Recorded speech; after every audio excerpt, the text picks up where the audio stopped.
hospital, pues. Entonces ponete ajo. Ajo ahí en tu muela o tu dice que bueno.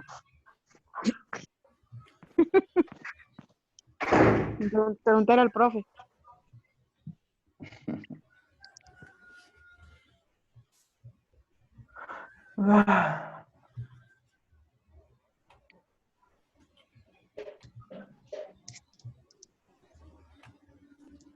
Cara.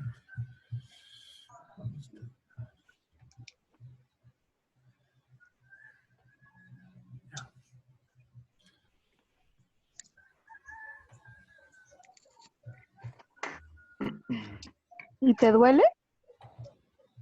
Me duele, pues.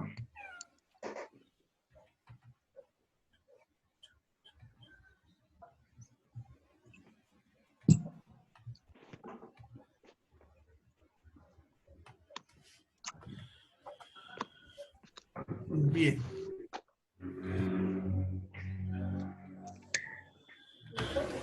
Entonces, el problema ahorita que está teniendo el Zoom es que hay que actualizarlo.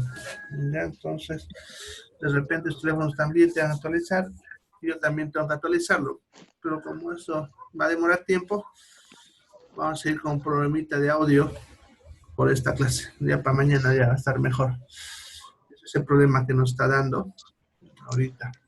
Así que si ven que no me están escuchando, escríbanme en el chat y un ratito vuelvo a subir el micrófono. Lo que pasa es que lo baja solito el volumen del micrófono, el programa. No sé qué, bueno, qué tendrá la versión escucho. antigua. Bien, Ronald Vargas, ¿estás preguntando? Una pregunta fuera de la clase. ¿Esta materia hasta cuándo va a durar? Disculpe. ¿Cómo? ¿Esta materia hasta cuándo va a durar? Hasta el 22 dura esta materia. ¿Ya? El día 22, ¿se acuerdan que les puse que hay examen final? Entonces, Sí, tenemos que pagar para volver a la otra clase, a la otra materia. Depende de cómo están sus pagos, pero cada uno de ustedes ha pagado diferente. Ustedes tienen que ver si esta materia está pagada y si la que viene también, porque algunos normalmente pues pagan 2 materias cuando se escriben. Entonces de repente ya está pagada la otra, eso fíjenlo en su boleta. Ahora si no, sí ya tienen que pagar la otra. Como siempre, se tienen hasta el segundo o tercer día de que empiece la materia para hacer la cancelación, ¿no? De que empiece la materia, tienen 2 o 3 días para cancelarla, no hay ningún problema. Pero eso sería después del 22, ¿no? Ya, y la otra materia que es parasitología, creo. ¿Cuánto tiempo dura una sola materia? Microbiología y parasitología es 3 semanas. Pero la siguiente no creo que sea parasitología, porque normalmente se intercalan una materia de 1 semana con materias de 3 semanas. Ya. Ahorita no lo tengo a mano el calendario, pero de que termine esta va a venir una de una semana. No sé cuál será. Las técnicas de estudio. De seguridad, una de esas. ¿No? Pero microbiología es de 3 semanas. Ya. Eso quería saber. Bueno. Entonces, continuando con los antianginosos. En cuanto a sus efectos adversos, nos van a dar, como ven, hipotensión ortostática. ¿Qué es la hipotensión ortostática? Normalmente, cuando nosotros cambiamos de posición, de estar echados a sentados o de sentados a parados, la sangre va a tender a irse hacia abajo, hacia los pies. ¿Ya? Eso generaría que le falte sangre al cerebro. Que a eso se le llama hipotensión ortostática, ¿no? Esa caída brusca de presión y que haría que no le llegue sangre al cerebro. ¿Ya? Ahora, el cuerpo en condiciones sanas puede compensar esta caída haciendo que el corazón lata más rápido y haciendo que los vasos sanguíneos también se cierren rápido de forma temporal. Y así compensaría esta caída. De tal manera que una persona sana, cuando se levanta de golpe, ¿no? Generalmente no tiene problemas. Pero cuando están consumiendo este tipo de drogas, esa respuesta es muy lenta. De tal manera que cuando el paciente se sienta o se para de golpe, va a caerle la presión, no llegándole sangre al cerebro, y eso haría que el paciente sienta mareos o incluso pierda la conciencia. Eso lo llamamos hipotensión ortostática. Como es un efecto adverso de esta droga, al paciente hay que recomendarle que no se levante de golpe. O sea, está echado, ¿no? Que no se siente golpe ni que se pare de golpe. Recomendarle que se siente y permanezca ahí sentadito 1 o 2 minutos y de ahí recién se pare y permanezca parado al lado de la cama donde esté también 1 o 2 minutos sin caminar para que no pierda la conciencia, ¿no? Cuando están tomando estas drogas. Eso es importante recomendarlo porque es un efecto muy frecuente, ¿ya? El otro efecto frecuente es la cefalea, dolores de cabeza. Y es tan común que todos los pacientes se van a quejar de dolor de cabeza cuando consumen estas drogas. Para evitar eso, hay que asociarle un analgésico. Y el ideal para estos casos es la aspirina, el ácido acetil salicílico, ¿no? ¿Por qué es el ideal? Porque los pacientes que están sufriendo angina de pecho, justamente la angina de pecho se puede deber a que un coagulito esté trancando la coronaria. Y la aspirina, el ácido acetil salicílico, si se acuerdan cuando vimos ese tema, como son antiagregantes plaquetarios, evitan que ese coágulo se vuelva duro y por lo tanto se pueda romper fácilmente y ayude también a aliviar la angina de pecho. O sea, evite que vaya al infarto. Entonces, por eso el ideal, asociado a estas drogas que estamos hablando ahorita, sería la aspirina, ¿ya? En dosis bajas, no necesita dosis elevadas. Generalmente con una aspirina de 100 miligramos, que es comúnmente conocida como aspirineta, es suficiente. Esto yo lo suelo recomendar porque es más barato, ¿ya? La dosis mínima para este efecto es 75 miligramos. Viene con el nombre de cardioaspirina. También hay la de 86 miligramos, que es la famosa aspirina americana. Entonces, cualquiera de estas sirve a asociar a esto. Si no hay esas dosis bajas, puede servir una dosis de 500 o la de 325 sin ningún problema, ¿no? La cosa es que la asociemos para evitar el dolor de cabeza y al mismo tiempo ayudar a favorecer que no haya los infartos. Pueden tener ruborización, se le va a poner rojo la piel del rostro y del pecho principalmente, van a tener vértigos, debilidad, náuseas, vómitos, diarrea, mareos. Bueno, esos son efectos menos preocupantes. Realmente los dos primeros son los más preocupantes en cuanto a esta droga. Bien, hasta ahí terminaríamos farmacología cardiovascular. ¿Alguna pregunta sobre estas drogas?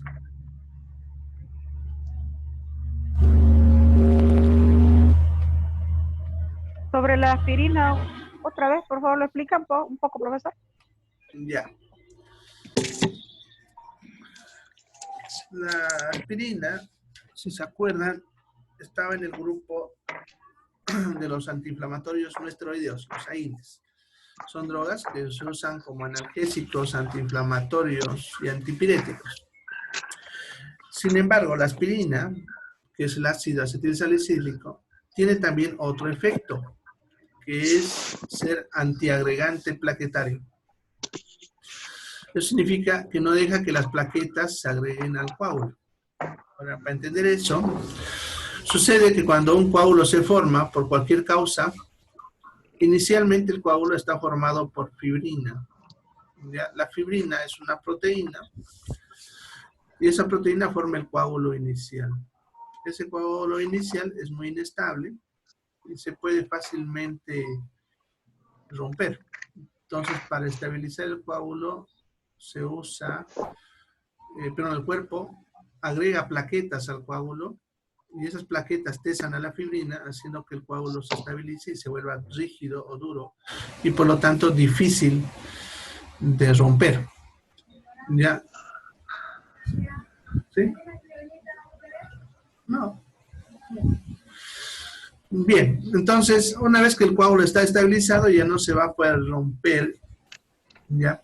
Ahora, ¿qué es lo que hace esta droga? Evita que la plaqueta entre al coágulo, haciendo que el coágulo que está formado no se estabilice. Como no se va a estabilizar el coágulo, la misma presión de la sangre puede romper al coágulo. Entonces, al darle esta droga a este paciente, que probablemente esté sufriendo la angina porque un coágulo se formó en la arteria coronaria, ya, además de calmar el dolor que estamos hablando de cabeza, también va a hacer que ese coágulo no se estabilice, de tal manera que la misma presión de la sangre lo termine rompiendo y por lo tanto no se establezca el infarto. El infarto es cuando la sangre no pasa por un tiempo y el tejido se muere. Entonces ayudaría a estancar la arteria coronaria, si ustedes quieren. Por eso van a ver que los pacientes que llegan a la emergencia con angina, le vamos a dar las dos drogas. Le vamos a dar el nitrato de isosorbida y la aspirina en alguna dosis, ¿no? La dosis mínima para conseguir este efecto que estamos mencionando es de 75 miligramos, que es la que viene con nombre de cardioaspirina. La cardioaspirina. ¿Ya? Sin embargo, cualquier dosis más elevada que esa sirva. En pacientes que tienen angina, como tienen que tomar a diario estas drogas, entonces a ellos se les suele recomendar la dosis baja para no tener los efectos gástricos que tiene la aspirina. ¿Ya? Doctor, ¿será que le podía quitar los audios a todos, por favor? Porque más se escuchan los perros.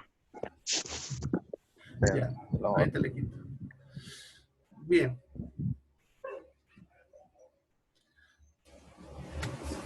Entonces, como les decía, todo paciente que nos llega así, le vamos a dar una de estas drogas como el nitrato de isosorbida más una aspirina, ¿no? En la emergencia usamos generalmente la aspirina de 500.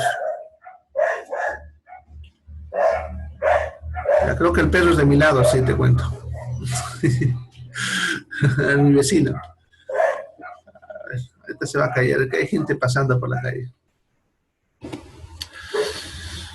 Bueno, y en pacientes que tienen que consumir por largos periodos, le vamos a recomendar dosis bajas para que no le lastime el estómago, porque es el problema con la aspirina cuando se consume muy seguido, que va a lastimar el estómago, ¿no? Bueno, ¿alguna pregunta más sobre este tema? Vamos a irnos a otro. Profe, Vamos a no empezar entiendo el tema de antibióticos. sobre qué es la angina. ¿Cómo? ¿A qué se refiere de angina? Bien, De la una angina persona. es el nombre que se le da a lo que comúnmente la gente le llama preinfarto. ¿Ya?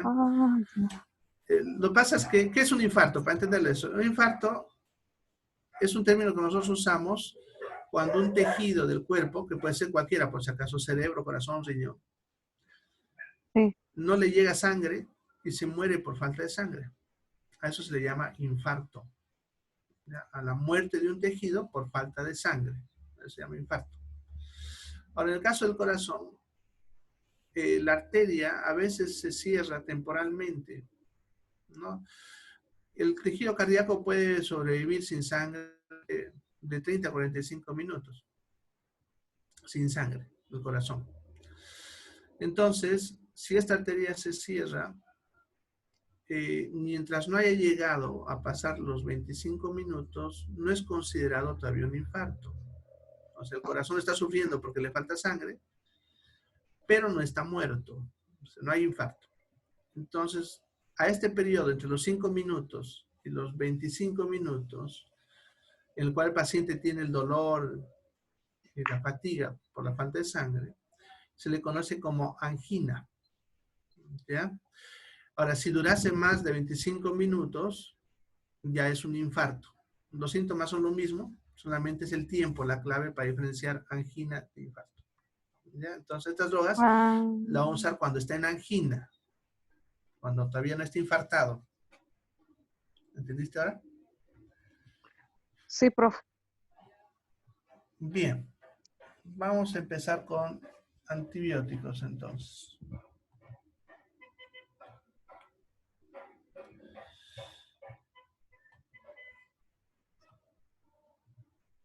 Bueno, antes de empezar con el primer grupo, vale la pena aclarar que los antibióticos son varias familias. A ver, Ronald, ¿estás levantando la mano? Profe, ¿qué se llama este tema? Este es nuevo Antibióticos. tema, ya no. Antibióticos. Ya. El tema se llama antibióticos. Ya, vamos a empezar a ver los antibióticos. Bien, como decía, ¿qué es un antibiótico? Un antibiótico es una droga que lo que va a hacer es destruir a la bacteria o frenar su crecimiento. Ya. ¿A qué se refiere ese aspecto? A veces cuando tenemos infecciones van a ingresar las bacterias a nuestro organismo y nos van a empezar a atacar. Nuestro organismo, si bien puede defenderse de ellos, hay ciertas bacterias que son tan agresivas que nuestro cuerpo no va a poder, o puede que nuestro cuerpo esté debilitado, inmune, y la bacteria pueda atacarnos con facilidad. Entonces, en este tipo de infecciones, en la cual el cuerpo no está pudiendo actuar contra la bacteria, tenemos que darle un antibiótico. El antibiótico va a actuar de dos maneras. Uno, matando a la bacteria. La mayoría de los antibióticos hacen eso. Matan a la bacteria y por lo tanto así conseguimos vencer la infección. Otros antibióticos no matan a la bacteria, pero frenan su crecimiento. ¿Y a qué se refiere ese término? La palabra crecimiento no significa tamaño, por si acaso. La palabra crecimiento significa aumentar de número. ¿Ya? Entonces, cuando una población está aumentando de número, eso se le llama crecimiento, ¿no? Por ejemplo, nuestro cuerpo, cuando estamos creciendo, no se refiere a nuestra talla, sino que estamos aumentando del número de células. Entonces, cuando aplicamos esto a las bacterias, se refiere a que el antibiótico frena la reproducción de la bacteria, haciendo que su número no vaya aumentando. Por eso dice, frena el crecimiento de la bacteria. O sea, controla el número de bacterias. Al hacer eso, le está dando tiempo a que nuestro sistema inmune pueda actuar y defenderse contra el agente infeccioso. ¿Ya? Entonces, son las dos formas en las que actúan los antibióticos. Ahora, los antibióticos los solemos clasificar en dos grupos. Los antibióticos de espectro reducido y los antibióticos de amplio espectro. Los de espectro reducido son antibióticos que son específicos para un grupo de bacterias. ¿Ya? O sea, las bacterias con las que actúa está bien limitado, son unos cuantitos ustedes quieren. Y las de amplio espectro son las que actúan sobre muchos tipos de bacterias. Ahora, si comparamos un amplio espectro con un espectro reducido, hay que también tener en cuenta la toxicidad. ¿Ya? Y aquí es el detalle por qué no usamos antibióticos de amplio espectro de entrada para todos. Sucede que los antibióticos de amplio espectro también son más tóxicos que los antibióticos de espectro reducido. ¿Ya? Entonces hay que tener en cuenta. Por eso es que para los tratamientos vamos a preferir antibióticos de espectro reducido y si estos no funcionan, recién vamos a ir a uno de amplio espectro. ¿Ya? Eso por el grado de toxicidad que suelen tener estas drogas. Entonces, conforme vamos avanzando las familias químicas, porque los antibióticos se clasifican también por su familia química, ahí les voy a ir diciendo cuál es de espectro reducido y cuál es de amplio espectro. ¿Ya? Y por lo tanto, así también vamos a saber cuál es de primera línea y cuál es de segunda línea, ¿no? Eso decimos de primera línea a la que se usa de entrada y cuando no funciona vamos a usar los de segunda línea. Eso Esos son los términos que solemos usar cuando hablamos de antibióticos. Bien, el primer grupo de antibióticos serían los que inhiben la síntesis de la membrana celular. No dejan que su membrana se repare. Normalmente las bacterias están siendo atacadas por nuestro sistema de defensa, pero ellas pueden defenderse reemplazando rápidamente su membrana celular que se está dañando. Entonces, si nosotros le bloqueamos este proceso, no puede reparar su membrana celular y la bacteria muere. ¿Ya? Entonces estamos bloqueando la síntesis de la membrana celular, síntesis y fabricación, ¿no?, de la membrana celular. En este grupo, el primero y tal vez el más famoso, y es más el primer antibiótico usado por el ser humano, son las penicilinas. Las penicilinas son un grupo de antibióticos que se obtienen de un hongo que se llama Penicillium notatum. ¿Ya? Es uno de los hongos que crece en el pan. Es un moho, ¿no? No por eso van a estar comiendo pan con moho, ¿sí, no? Ya, crece ahí, pero hay otros hongos también. Bien, estas penicilinas se las clasifica en dos grupos. Las vamos a estudiar en uno, pero para que tengan conocimiento de eso. La dividimos en penicilinas naturales y penicilinas semisintéticas.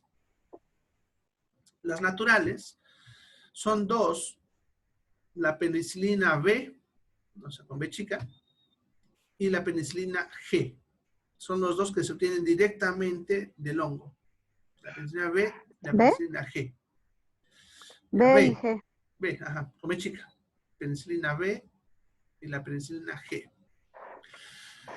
Ahora, la penicilina B es la primera que se usó y también el primero al cual las bacterias se hicieron resistentes. Eso significa que ahorita casi todas las bacterias son resistentes a la penicilina B. Por eso ya no lo usamos, ha desaparecido. Sin embargo, todavía pueden encontrar la penicilina B en cremas, pomaditas o en cápsulas, pero ya no lo vamos a usar médicamente porque la mayoría de las bacterias se han vuelto resistentes. ¿Ya? Entonces, la que usamos la B acá, es más resistente. ¿qué? ¿No, profe? La B es más resistente. No, la bacteria se ha vuelto resistente. Ah, significa la bacteria. que el antibiótico ya no le hace nada. Por eso ya no lo usamos. Porque ya no le hace nada el antibiótico. ¿Ya? En cambio, la penicilina G todavía hay bacterias que mueren con esta penicilina. ¿Ya? Si bien ya hay resistencia por si acaso, porque ya hay antibióticos, pero ya hay bacterias que son resistentes a la penicilina G, pero todavía no se es útil. En la penicilina G tenemos 3 penicilinas G. Están viéndolo ahí en el gráfico. Tenemos a la penicilina G sódica, a la penicilina G benzatínica y a la penicilina G procaínica. Son las 3 penicilinas G. ¿Ya? Y aquí, por un error de dedo, le pongo una comita acá, aquí entre penicilina G benzatínica, pero es una sola. ¿Ya? Son 3. Sódica, benzatínica y procaínica. Las 3 tienen el mismo efecto porque en sí son la misma. La diferencia es que se le ha agregado a la mezcla una droga. La G sódica se le ha aumentado sodio, en la benzatínica se le ha agregado benzoato, que es un anestésico, y en la penicilina G procaínica, la procaína, que también es un anestésico. ¿Ya? Ahora, la diferencia entre estas 3 penicilinas sería el tiempo de duración de inicio de acción. ¿Ya? Esa sería la diferencia, porque su efecto sobre la bacteria es el mismo. Esperemos un ratito. Profe, pero aquí hay, en el cuadro hay 2, 4. Y usted Está indica peleando 3. su gato, su perro, no sé qué.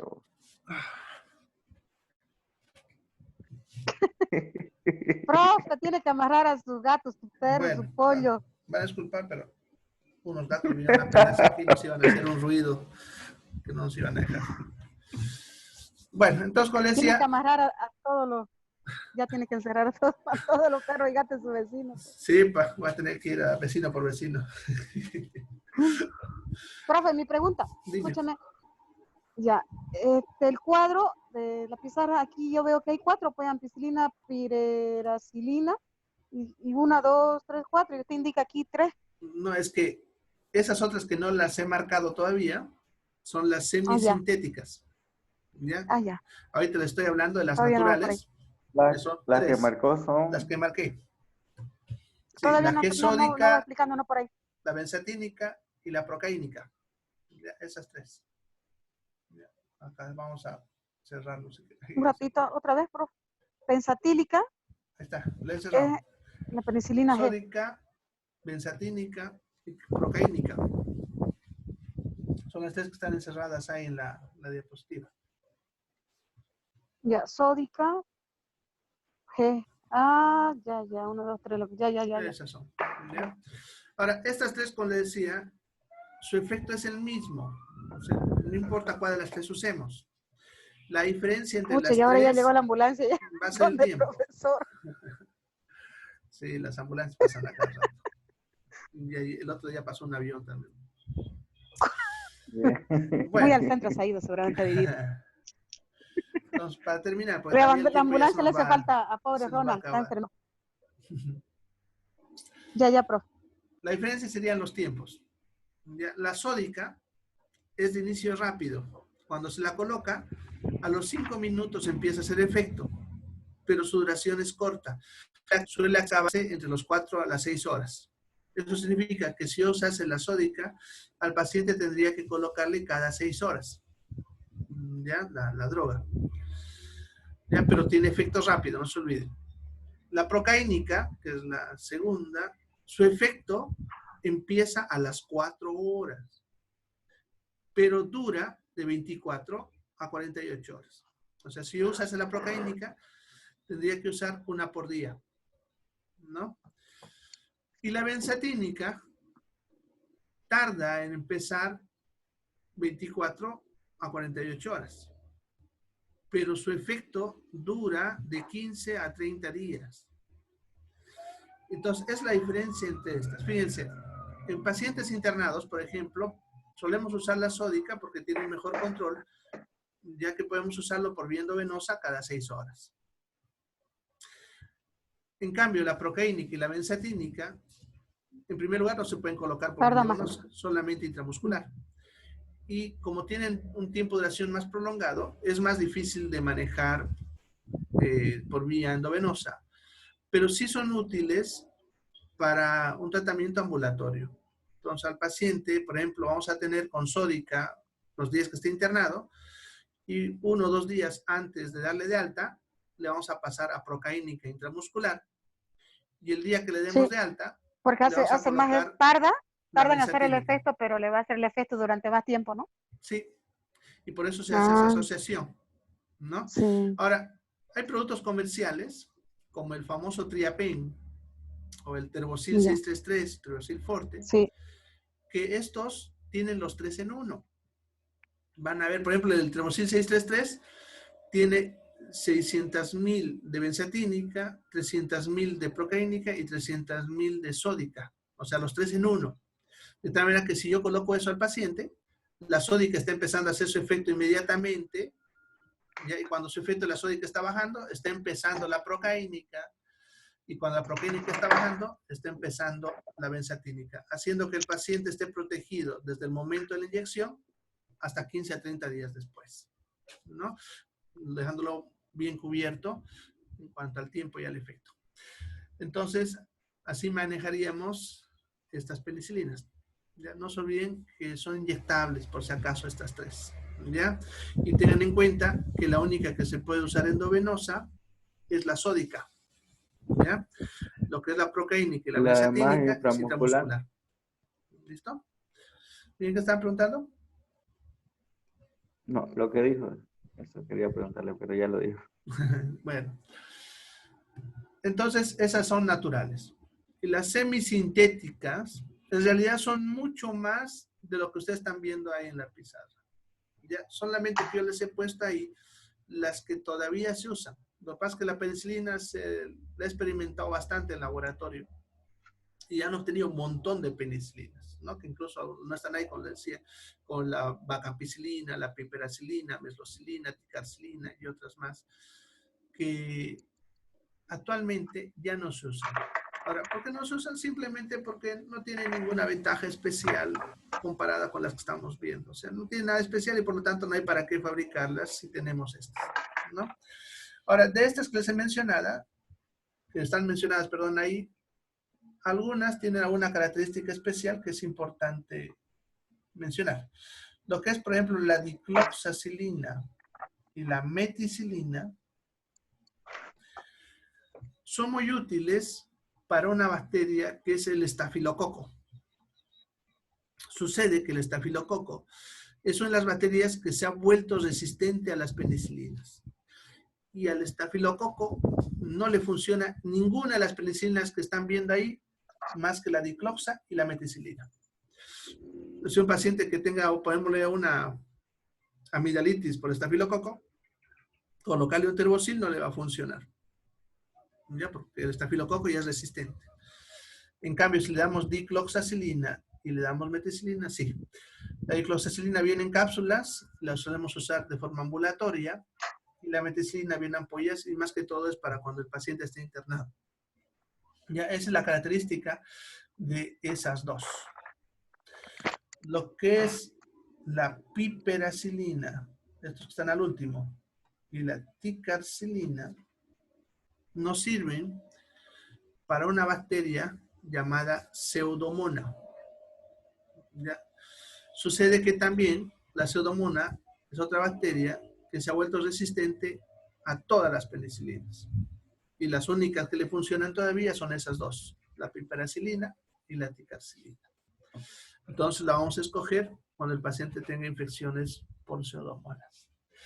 Ahora, en lo que es la flucloxacilina, la amoxicilina y la ampicilina, lo que es especial de ellos es su facilidad de uso en realidad. Son económicas, fáciles de producir y se pueden producir en jarabes, en tabletas, en ampollas. Y eso lo ha hecho muy práctico para su uso, ¿no? Por eso permanecen. Principalmente la amoxicilina. Quiere ver que la amoxicilina viene en todo tipo de presentaciones, ¿no? Cápsulas, tabletas, sobres en polvo, y se ha podido hacer combinaciones para hacer que dure más tiempo, ¿no? Ya que la amoxicilina pura dura 6 horas y el paciente toma cápsulas cada 6 horas, pero se ha hecho combinaciones para que el paciente tome solamente una vez al día o 2 veces al día, ¿no? Como por ejemplo con el nombre de dinamicina dúo, que es la amoxicilina preparada para que dure 12 horas. ¿No? Entonces, por su practicidad, la amoxicilina es la que más se usa actualmente. Y en un paciente que tiene un proceso patológico que necesita penicilinas, yo de preferencia empiezo con la amoxicilina. Generalmente no me gusta usar mucho los inyectables, a menos que sea estrictamente necesario. Bien, como tenemos 2 minutitos, ¿alguna pregunta sobre esto? Antes de... Mañana ya continuamos con sus efectos y todo lo demás. ¿Ya? Preguntas sobre lo que les acabo de mencionar de estos antibióticos.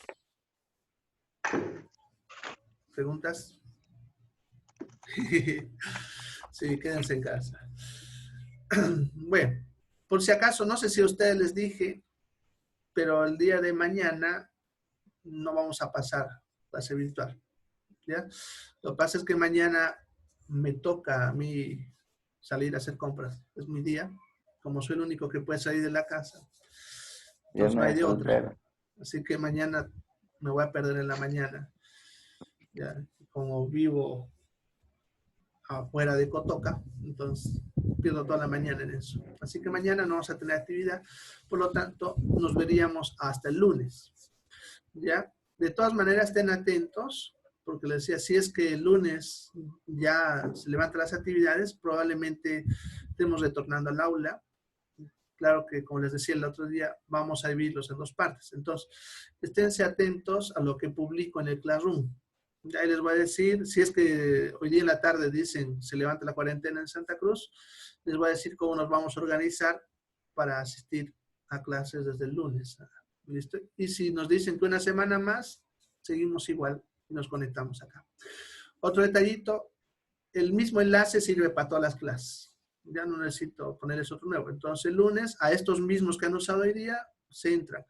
Ya a las 8:10 estoy conectando. ¿Ya? Entonces, a las 8 me siento a hacer los ajustes y 8:10 abro la sala. Ya. Bueno, me preguntan cuáles son las penicilinas sintéticas.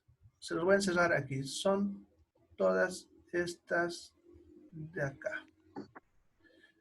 Todas menos las 3 primeras. Penicilina sintética. No, semisintéticas. Sintéticas no hay. No hay sintéticas. Ay, perdón, no la había leído. No hay sintéticas. ¿Ya? ¿Listo? Bien, el cuestionario de ayer es hasta la noche, así que no hay ningún problema. Pueden presentarlo nomás cualquier rato. Generalmente, como les dije, los cuestionarios los dejo abiertos hasta el día siguiente a medianoche. Así que tienen todo el día de hoy día todavía para llenarlo. No hay ningún problema. Doctor, hay un cuestionario que mandó antes del que mandó anoche que ya yo lo envié, pero otra vez me sale para volver a hacer. No, no te preocupes. Ya me ha llegado. Solamente que me olvidé hacer clic en una casillita para que no les repita eso.